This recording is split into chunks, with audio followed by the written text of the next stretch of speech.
Hello, my name is Mark Taylor, and you're very welcome to the show, which is part of the Education on Fire podcast network. I just wanted to take this moment to thank our sponsor, the National Association for Primary Education, who speak for young children and all who live and work for them. This can include parents, teachers, governors, and all those interested in primary education. NAPE, which is a non-political charity, works tirelessly to support teachers in the classroom and leads the primary umbrella group of 30 primary subject associations and unions, and gives teachers and schools a voice at governmental level at consultation meetings with ministers for schools. If you'd like your voice to be heard and to find out more information, please visit their website at nape.org.uk. That's nape.org.uk. Hello and welcome to the Education on Fire podcast. The place where we share creative and inspiring learning in our schools.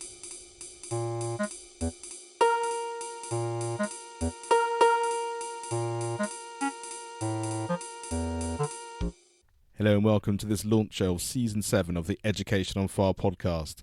My name is Mark Taylor, and it's great to welcome you back. For those of you who've been listening over the last 2 or 3 years, I really appreciate all the support you've been doing.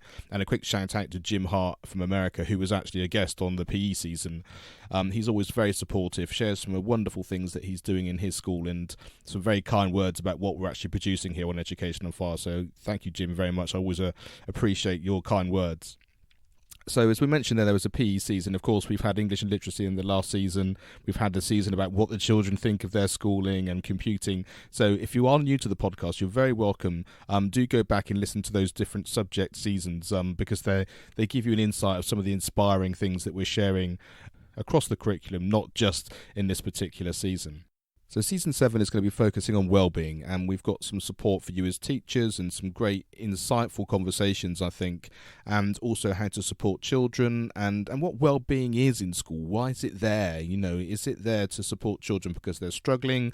Is it something that's there to help children thrive? And all of those sorts of things, and we'll dive into that as the season goes on.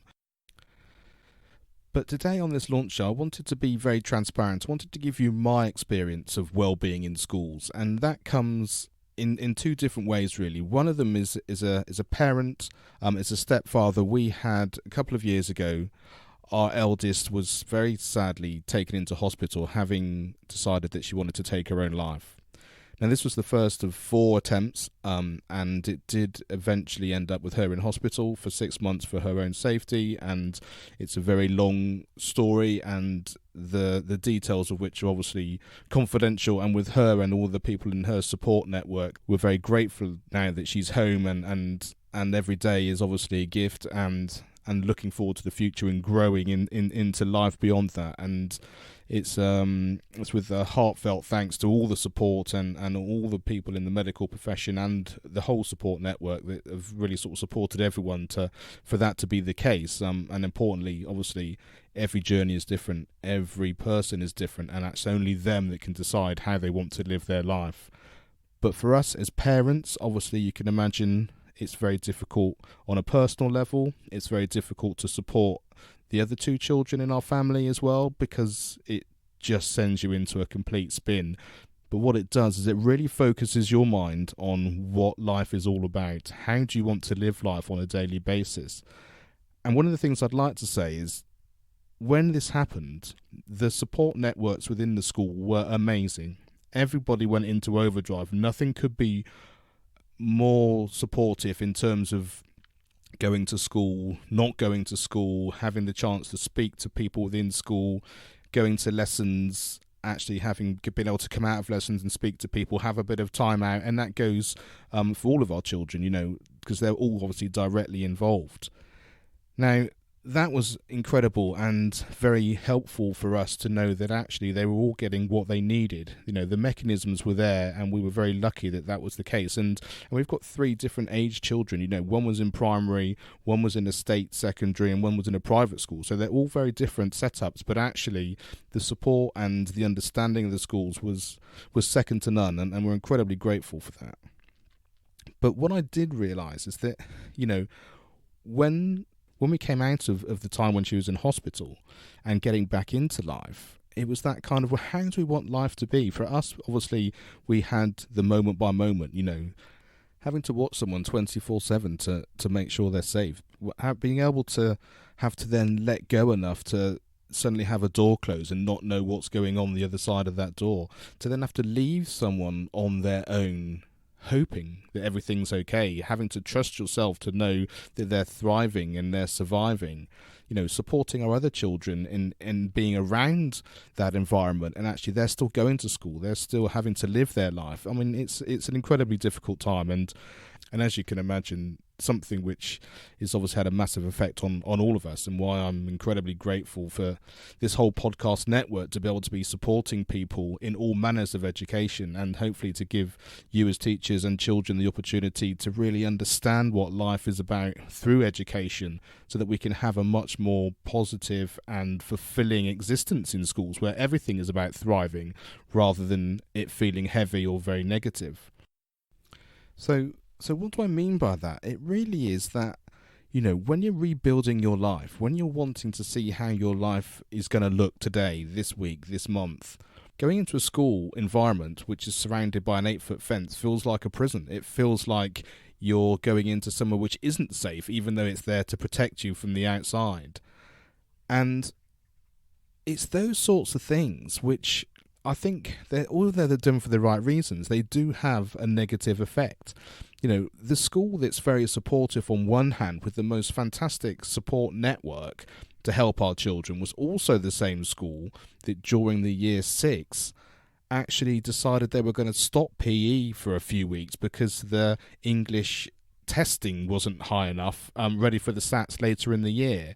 And despite the rhetoric of kind of SATs aren't important and it's all about the child's well-being, that wasn't the case. That wasn't what was actually being shown. It wasn't the experience of my daughter at that particular time. Actually, what they were hearing was SATs aren't important. It's about you as a whole person. It's about a broad experience in school.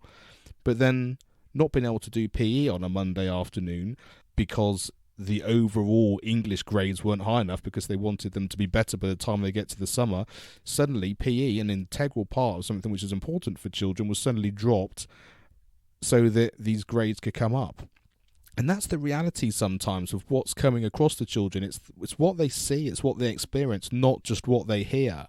And I think it's understanding that everything that we do is either setting us up for thriving or it's setting us up in the opposite direction. And I think really understanding that, really thinking about how you deal with everything on a daily basis, how you talk to everybody, how you show up in the world, what it is that you want to do, has a direct effect, bit by bit, day on day, month by month, year on year.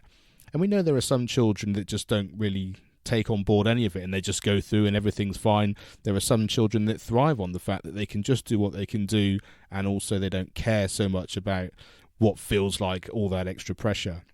But we also know there are some children that actually do soak that up. There are some children that just suddenly feel that everything is heavy, everything is just on their mind. The weight of the world is just there, based on year after year after year of all these things. And we know that there's more and more testing going on now, and it's just going further and further.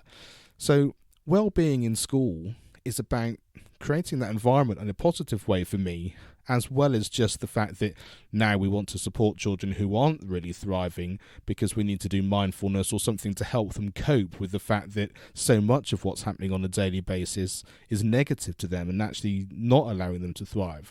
I just think of it a little bit like a plant in the garden.